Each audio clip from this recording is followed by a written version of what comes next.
What's going on, everybody? It's EricRayweather back here, helping you take your game to the next level. And in today's video, I'm going to be showing you one of the best absolute shutdown defensive coverages in Madden 18. Now, if this is your first time checking out one of my videos and you want to improve your Madden game, go ahead and hit the subscribe button below. Make sure to hit the bell icon so that you join the notification squad and never miss an upload. So what's going on, guys? Like I said, today I'm going to be showing you one of the best lockdown coverages in Madden 18. It is out of the nickel 3-3-5 formation, and the play is called the 3 double buzz. Now, I actually broke this play down very early this year, but there's a different way that I like to run it now since things have changed a little bit, and it's a very easy defense to set up. It's beginner friendly. There's not a lot of steps to it, but it really does a good job at just locking the field down. So I'm going to get into that with you right now. So basically all I do with this defense is I want a baseline, which is wire triangle right on the left stick. Sometimes you'll have to grab this middle linebacker. Sometimes pre-play he'll like drift back. You just kind of want to click onto him and just kind of move him a little bit just to make sure he kind of stays put. We want him to stay down here. Now the main part about this play is this blitzing linebacker. You want to put your best zone coverage linebacker here, and you want to bluff blitz him, which is A or X, and then right on the right stick. That's a bluff blitz. That's going to put him in the 3 receiver hook. Many of you know, if you've watched a lot of my videos, the 3 receiver hook is just the best zone in the game this year. I've broken it down in videos. I've broken it down further in my ebook and show how to take advantage of it in certain plays and coverages. If you haven't checked out the defensive ebook yet and you were interested in it, it'll be in the link, or excuse me, the link will be in the description and in the comments below. A lot of people have gotten it and have given me a lot of great feedback on it. So if you want to know how to shut down all the popular stuff, I know it is late in the year, but for those of you that are still playing, you want to learn how to shut down all the popular stuff, the runs, the passes, want to learn some of the best blitzes and schemes, you're going to want to check that out. And it goes really in depth with the 3 receiver hook and different ways to use it in that ebook. So again, you just want to base a line, you want to put that blitzing linebacker in a 3 receiver hook, and then you just want to shade underneath, which is wire triangle down on the right stick. That's just going to put these hard flats on the field, and that's it. This is a play that if you're not a good user, if you want to just like be a D-line guy, you can just be a D-line guy on this play because the coverage is that good. If you do want to user somebody, I suggest using one of the safeties on this, because you don't want to touch the 3 receiver hook, because the 3 receiver hook's going to play like a user.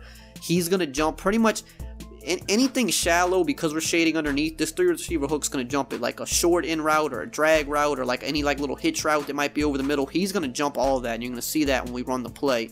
You don't really want to touch this middle linebacker because he's dropping over the middle. He's going to take away post routes and stuff like that. He's going to be in perfect position to do it.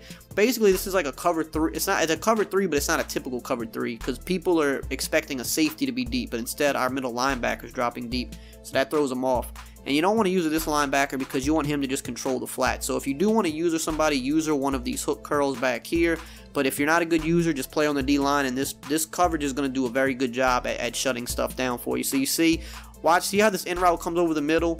Everything's on top of it. There's not a lot that there's really not a lot that you can do. You're gonna have to pick, you know, you're gonna have to go really short and try to pick up 3 or 4 yards. You see how the 3 receiver hook jumps in front of that there? I want to go to the replay here because that's important. That's what the 3 receiver hook does for you. It plays like a user. Instead of drifting back like regular hook zones do, and you'd be able to just kind of like dink and dunk real easily underneath. Watch how this 3 receiver hook, it starts to back up. You see how it starts to back up here? A regular hook curl or hook zone would just keep backing up. It starts backing up and it says, boom, I already see my threat, I'm jumping down on it. That's what the 3 receiver hook does. It plays like a user defender over the middle of the field for you, and it's really, that's what's really great about it. But you know, aside from that, it's like you can't really go anywhere else. You know, everything else on the field, and you see how the block shed's coming there. The safety just dumbed out. He was in perfect position and he dumbed out. But that's another good thing. If you have good pass rushers, you're gonna block shed very well out of the nickel 3-3-5. At least that's what I've noticed. The nickel 3-3-5 seems to just block shed really a lot better than a lot of other formations.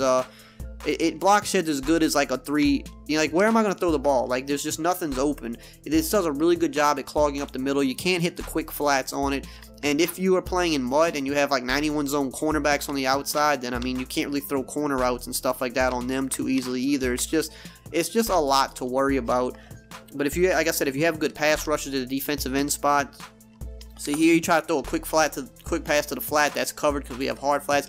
It just does a really good job at covering up everything on the field. You see how this linebacker drifted back here? That's why I was saying earlier you want to just make sure he's down here, because if he drifts too far back, he's not going to do good against post routes and stuff of that nature.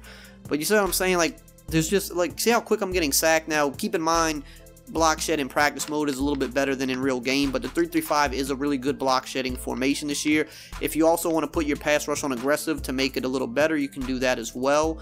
But keep in mind, some people might be able to, you know, fake snap you. So if you're playing someone that fake snaps a lot, maybe don't do that. But if you're playing someone that doesn't take advantage of that, put your defensive line on aggressive and just sit over this middle with one of these hook curls if that's what you want to do, and just try to pick off anything that could come into your area. And it's a really good coverage defense. Now, another tip is if you're playing against people that just love to scramble with the quarterback, just absolutely love to scramble with the quarterback, then instead of putting this guy in a 3-receiver hook, you're going to want to put him in a spy, because, I mean, that's just one of those things you have to do. The spy is still going to do a good job at covering the short middle. The only thing is, unlike the 3-receiver hook, it's not going to follow receivers and try to jump the routes. It's just kind of sit shallow. But if you're playing a scrambling quarterback, you definitely want to put him in a spy, because if not, they will just run on you with the quarterback, and that's obviously no good. But the nickel 3-3-5 is such a great formation this year. There's a lot of good blitzing you can do out of it, but with any blitzing formation, you need good coverage defenses, and this, in my opinion, is one of the better coverage defenses in the game, especially because of these safeties being in hook curls.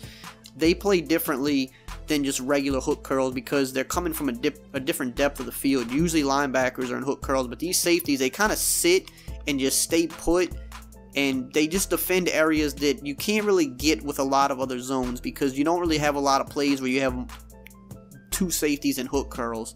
And it's kind of something that's hard to explain. It's something you see more when you're playing in game, but they just do a really good job at sitting down and really getting underneath or on top of a lot of routes that are otherwise hard to get on, like deep end routes, shallow posts. They do a little bit of a better job at that, because the area that they're positioned on the field is just, it's something that's hard to like playmaker or you know, use or adjust to get them to that specific spot, is what I've noticed with this particular play. So definitely check it out, see if it works for you. This play, you can find it in the Ravens playbook, the Chiefs playbook, and also what other playbook has 3-3-5? The Chiefs, the Ravens, and the Bengals, I believe, have 3-3-5. So one of those defensive playbooks you can find this formation in. If you enjoyed this video and found it helpful, as always, just drop a like, comment, subscribe, and I will see you guys next time.